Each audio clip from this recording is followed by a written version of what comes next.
I greet you in Jesus' precious name. It is Wednesday morning, the 21st of August, 2024, and this is your friend Angus Buchan with a thought for the day.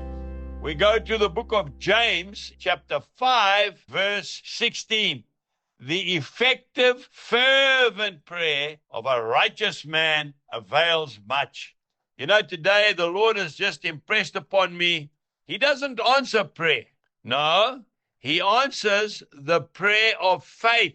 There is no use in you and I wasting God's time and praying for things we don't believe are going to happen. It's a waste of time. Now, if you remember, Elijah was just an ordinary man like you and I.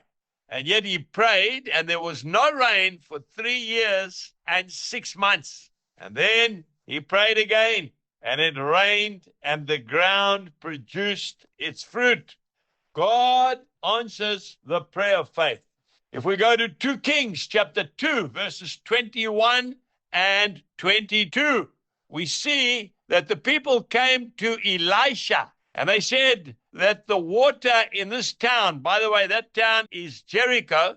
They say the oldest town in the world, 10,000 years old.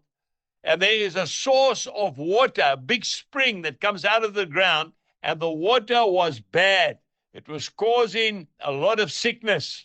And so what happened? Elisha came and he took some salt and he put the salt in the water and he prayed and he said, I have healed this water and from it shall be no more death or barrenness.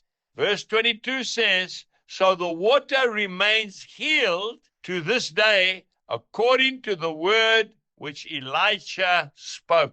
Folks, I've been to that town of Jericho. I've seen that spring. Oh, yes. And it is bubbling out with beautiful fresh water. Now, this account took place years before Jesus was even born. I remember getting a phone call a few years back. A farmer by the name of Job, that was his name. He said, my farm is in a terrible state. There's no rain. He said, I have to sell my herd of dairy cows if we don't get any rain. I felt the Lord say, go and take salt with you.